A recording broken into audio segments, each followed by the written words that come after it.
Je suis très malvoyant depuis 4 ans et demi, depuis l'âge de 4 ans et demi précisément. Il n'y a pas de raison valable, on va dire. C'est pas un accident, c'est pas une maladie, c'est arrivé comme ça en quelques temps. Donc j'ai toujours pas déterminé ce que j'ai. C'est comme blindé, CBD. Bon, faut pas retenir pour les mauvaises choses, mais bon, ça peut permettre de retenir, on va dire. C'est déjà ça. Du coup, qui permet de sensibiliser le plus grand public au handicap par le biais du handisport. Lui, il a réussi avec un handicap. Certes, c'est bien.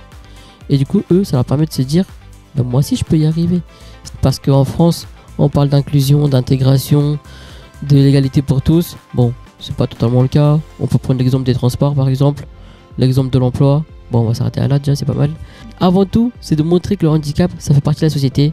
Le lien social, le vivre ensemble, la tolérance, le dépassement de soi. Ça permet d'appuyer par le biais du handicap. Et ce sont des valeurs qui sont importantes.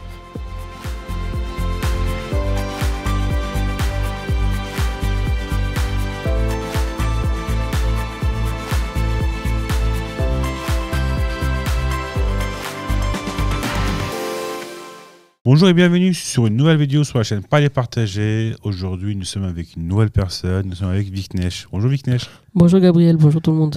Ça va? Ça va très bien. Viknesh, qui es-tu? Ah, ça c'est une bonne question. Alors, pour répondre un peu de manière rapide, on va dire, du coup, je m'appelle Viknesh Anbarassan, j'ai 27 ans. Je suis très malvoyant depuis 4 ans et demi, depuis l'âge de 4 ans et demi précisément. Il n'y a pas de raison valable, on va dire. C'est pas un accident, c'est pas une maladie, c'est arrivé comme ça en quelques temps. Donc j'ai toujours pas déterminé ce que j'ai. Les médecins non plus. C'est plutôt ça le plus grave en vrai. Moi, c'est pas grave. Et du coup, aujourd'hui, je suis journaliste de profession. J'ai été dans plusieurs écoles, notamment l'ESJ Paris. Et à côté, je suis aussi ambassadeur du handicap. C'est-à-dire que je fais tout ce que je peux pour rendre accessible notre quotidien, nous les déficients visuels. Et je sensibilise le plus grand public sur ces thématiques. Super. Et en faisant tout ça, tu as aussi créé une association. Exact. Deux, c'est ça plutôt. Oui. Après, on va dire qu'il y a surtout une qui est plus importante que d'autres. Il y a le côté un peu média qui s'appelle Vic News, où aussi j'ai transformé. Il y a deux noms. On peut aussi appeler ça Au cœur de l'info sur TikTok par exemple. Et sinon, mon association la plus importante, c'est comme blindé, CBD. Bon, faut pas retenir pour les mauvaises choses, mais bon, ça peut permettre de retenir, on va dire. C'est déjà ça. Du coup, qui permet de sensibiliser le plus grand public au handicap par le biais du handisport et appuyer sur certaines thématiques, certaines valeurs très importantes dans la société. Et concrètement, quelles sont vos actions dans ces assos? Alors, les actions les plus fréquentes, on va dire, c'est d'intervenir dans les écoles, dans les clubs de sport, clubs de foot, entreprises. Pourquoi? Tout d'abord, pour sensibiliser au handicap par le biais du handisport et plus spécifiquement du CC-Foot, car moi-même, je suis joueur de CC-Foot, du football pour non-voyants. Je joue à RC Lens cette année. Et par ce biais-là, en mettant en pratique les personnes, ça leur permet de se rendre compte comment moi et nous, on fait sur le terrain, les différents sens que l'on utilise, comment on compense ce manque de vision, quelles sont les sensations que l'on peut ressentir sur le terrain. Et comme je dis souvent, le terrain, c'est la miniature de la société. Comme on fait sur le terrain, on le fait au quotidien. Dehors, c'est pareil. Dans la rue, c'est pareil. À la maison, c'est pareil. Donc, on utilise les mêmes sens, les mêmes façons de faire. Donc, ça permet aux gens de mieux comprendre notre difficulté, en quelque sorte. Et aussi, ça permet d'appuyer sur plusieurs valeurs, notamment le lien social. On perd ça un peu de plus en plus, malheureusement. Appuyer aussi sur le vivre ensemble, la tolérance, le besoin de l'autre, le dépassement de soi. Parce qu'en fait, par ce biais-là, j'interviens souvent en banlieue, dans les quartiers défavorisés, notamment dans les villes un peu délicates. Et pourquoi? Parce qu'en fait, moi, je viens du 95, de Garges-les-Gonesse, et je suis né à Sarcelles.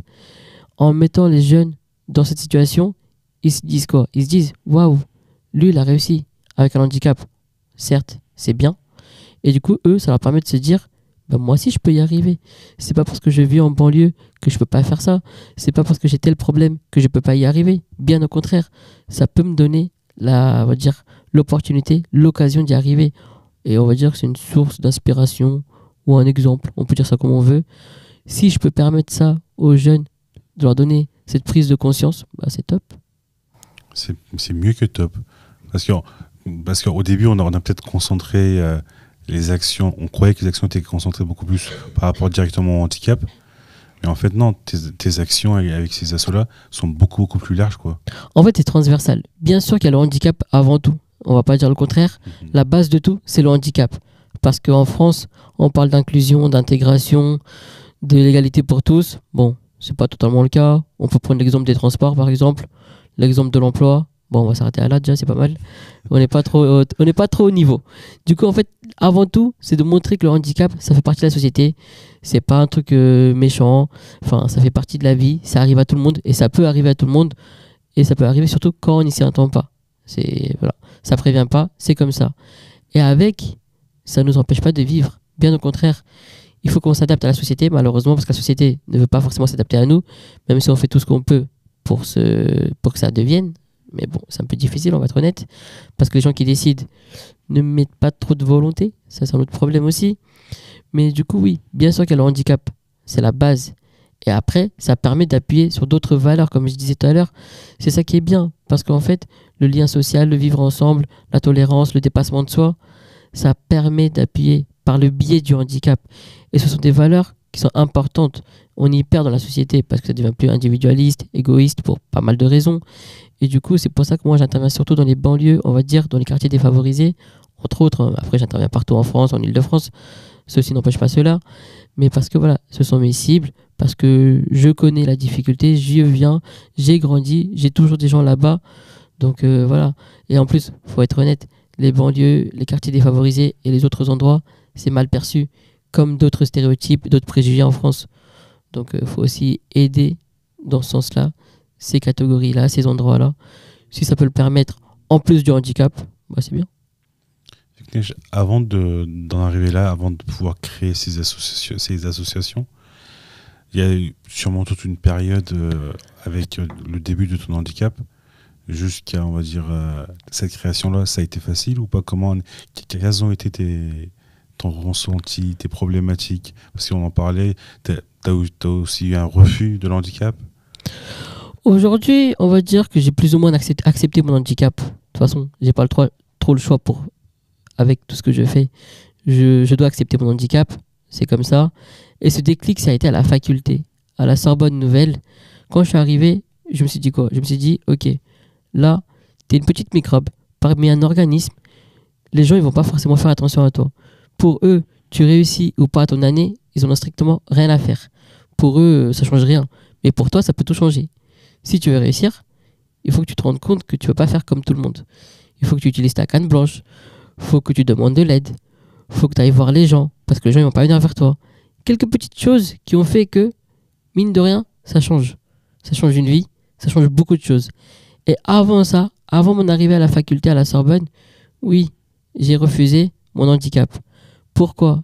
En réalité, je ne sais pas. Parce qu'en fait, c'est arrivé en cours de route. Comme je disais, je suis devenu malvoyant à l'âge de 4 ans et demi. Jusqu'à là, je voyais très bien. Et personne dans ma famille jusqu'à aujourd'hui a des problèmes de vision. Ça devait tomber sur moi. Bon, pourquoi pas, hein. On a tiré une pièce et c'est atterri sur moi. Bon, ça arrive.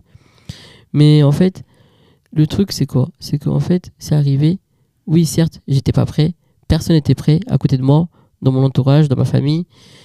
On me proposait de l'aide au collège, au lycée. Mais moi, je refusais. Dans ma tête, je me disais, pourquoi je devrais accepter? Les autres, mes camarades, les gens que je voyais dehors à l'extérieur, eux, ils n'avaient pas ça. Et pourquoi moi j'aurais ça en fait? Il n'y a pas de raison. Moi, j'ai pas besoin. Les autres, on leur propose pas. Et pourquoi moi? Moi, je veux pas, je veux faire comme tout le monde. En fait, je voulais tout faire comme les autres, comme tout le monde. Marcher tout seul, sans la canne, les cours, pas avoir d'AVS, comme on disait à l'époque, auxiliaire de vie scolaire. Aujourd'hui, ça a changé de nom. Donc, en fait, c'était ce blocage-là. Parce que du coup, j'ai pas eu de travail pour que j'accepte mon handicap. C'est ça le problème, en fait. J'ai pas eu un suivi, j'ai pas été, on va dire, mis dans les meilleures conditions pour que j'accepte mon handicap. Après, oui, j'ai plus ou moins réussi ma scolarité, oui, c'est vrai, vu comme ça. J'ai un diplôme à la Sorbonne, j'ai eu un master en école de journalisme, c'est cool. Mais le parcours a été très, on va dire, en montagne russe, on va dire ça comme ça. Parce que les résultats sont top, mais on va dire pour y arriver, c'était le parcours du combattant. Déjà avec moi-même, avec les autres, quand je dis les autres, les profs, avec les élèves, Parce qu'avec du recul, je peux pas en vouloir avec certains élèves. Par exemple, quand j'étais à Paris en première, c'était un nouveau lycée, j'étais tout seul. Pourquoi? Parce qu'en fait, les autres, ils se connaissaient déjà en seconde. Et pour eux, c'était la suite. Moi, on m'ajoute comme ça, en plein milieu, alors qu'eux, ils ont rien demandé. Bah voilà, après, ça fait partie de la vie aussi. Comme je dis, la première, c'était la pire année scolaire de ma vie. Enfin, pire année tout court. Socialement, scolairement, à tout point de vue. Bah voilà, on apprend. Avec du recul, on comprend qu'on peut pas en vouloir parce qu'en fait, ils n'ont pas été sensibilisés au handicap. Eux, ils savent pas ce que c'est. Et du coup, bah, c'est pour ça qu'aujourd'hui, je me bats pour transmettre les bonnes valeurs aux jeunes d'aujourd'hui parce que c'est à ce moment-là qu'il faut le faire. Et justement, les jeunes d'aujourd'hui, bon, on est jeunes aussi, hein, mais les jeunes d'aujourd'hui qui sont encore plus jeunes que nous, c'est eux qui vont faire le monde de demain. Ça sera eux, en fait. Et du coup, si on veut un monde plus inclusif, avec moins de discrimination, bah, tout est entre leurs mains. Et c'est à nous, c'est notre rôle, peut-être notre devoir de le faire. Victor, par exemple, parce que c'est un sujet très, très sensible, comme toi tu as pu le dire, si on est en contact avec un jeune qui a un handicap, est-ce qu'il faut vraiment essayer de l'aider, de le favoriser ou autre? Ou est-ce que, comme toi, parce que tu veux te sentir comme tous les autres, il faut essayer de le mettre à la même hauteur que les autres? En fait, c'est propre à chacun. C'est propre à chacun. Il n'y a pas un truc qui est général, qui marche pour tout le monde. Après, par exemple, moi, j'ai été, on va dire, en milieu ordinaire au niveau scolaire. C'est-à-dire que je n'étais pas dans un établissement spécifique, sauf au lycée. Et ça a été catastrophique. Parce qu'en fait, moi, j'étais habitué à être avec les valides en primaire, au collège. Même si j'avais un organisme qui me suivait, mais en cours, à la cantine, à l'extérieur, j'étais avec mes potes qui étaient valides. Et du coup, l'intégration, ça marche. Pourquoi? Parce que durant mes pauses de sport où j'étais dispensé, les cours de... Je parlais de pauses, mais non, c'était cours de sport. Mais du coup, par exemple, en art plastique, en musique, en technologie ou d'autres matières où j'allais pas parce que c'était pas forcément utile et accessible pour moi. Du coup, j'avais d'autres cours. Des cours de locomotion, des cours d'ergothérapie, d'autres choses qui me permettaient du coup de m'accepter, de savoir faire des choses, d'être autonome en plus des cours, en plus de mes potes. Ça, c'est la meilleure idée. Mais après, en réalité, on va être honnête, ça ne peut pas correspondre à tout le monde. Admettons quelqu'un qui a un lourd handicap, qui ne peut pas se débrouiller, qui n'est pas du tout autonome. Là, bien sûr, être dans un milieu spécifique, encadré, avoir de l'aide, c'est bénéfique et heureusement, bien évidemment. C'est pour ça que je dis que c'est propre à chacun. Mais après, aujourd'hui, on parle d'intégration, d'inclusion. Donc, bien sûr qu'il faut aller dans ce sens-là. Super. Viknesh, est-ce que je te propose un café? Bien évidemment, avec plaisir. Super. On passe à la minute café.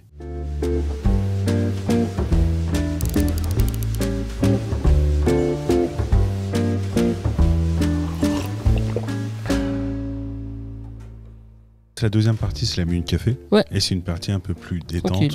où on pose des questions un peu plus personnelles. Ça marche. Viknesh, quel est ton film préféré? J'ai parlé du film sur le roi Pelé. Parce que bah, du coup, c'est un film qui est incroyable parce que ça montre toutes les galères qu'il a eu pour y arriver. Et passionné de foot, forcément, ça fait rêver. Et quelle est ta musique préférée? Bah, ça dépend des humeurs en réalité. Donc ça dépend dans quel état je suis. Ça dépend si je suis calme, si je suis énervé, dans quel état je me trouve. Mais ma philosophie d'Amel Bent, j'aime bien. Super. Pourquoi je sais pas. Ton livre préféré? Je suis en train de penser à ça. Je dirais l'Iliade et l'Odyssée. Pourquoi? C'est le premier livre que j'ai terminé déjà. Donc ça aide. Et encore une fois, ce que je lisais, je trouvais ça incroyable parce que moi, je n'étais pas passionné de l'histoire. Et du coup, ça montre ce qu'il y a eu dans l'histoire, les héros qu'il y a eu. Et moi, je suis admiratif des choses comme ça. Donc, ça fait toujours plaisir de voir des choses comme ça. Et de terminer un livre, pour moi, c'était une mission. C'était un truc incroyable. Donc, d'y arriver, ça me faisait plaisir. J'étais content. T'étais en quelle classe à ce moment-là? En 5e, je crois. Donc, bon, pourtant, on a lu des livres jusqu'à 5e. Mais là, j'avais jamais lu un livre. Donc, bon. Enfin, si, je lisais les résumés, quoi. Mais bon, là, j'étais vraiment passionné. Après le livre, est-ce qu'il y a une personnalité ou un créateur de contenu qui t'inspire? Je dirais Moussa Camara. Moussa Camara, parce qu'il a un parcours incroyable. Il a fait sa première asso à Cergy, dans le 95, mon département. Et du coup, voir sa trajectoire, vu tout ce qu'il a fait et où il en est aujourd'hui, ça donne de l'espoir et c'est une source d'inspiration. Et du coup, ma dernière question, est-ce que tu as un conseil à donner? C'est un conseil, mais en double facette. Déjà, d'une part, c'est de dire que à chaque problème, il y a une solution, ça veut dire qu'en fait, oui, bien sûr, on a toujours des difficultés dans la vie. On a toujours des trucs qu'il faut surmonter. Mais on peut y arriver. Il faut toujours rester positif. Il faut toujours trouver la lueur d'espoir pour atteindre cet objectif-là. Et parallèlement, dire que quand on veut, on peut. Du coup, ça veut dire qu'il faut toujours avoir de la volonté pour avancer dans la vie. Je te remercie beaucoup. On arrive à la fin de l'entretien. Et pour toutes les personnes qui nous ont regardés jusqu'à maintenant, n'oubliez pas de liker la vidéo, de commenter. Et si c'est toujours pas fait, de vous abonner. Et n'oubliez pas, en parler, c'est partager. Et c'est en partageant qu'on en parle. En parler, c'est partager. Et c'est en partageant que l'on en parle.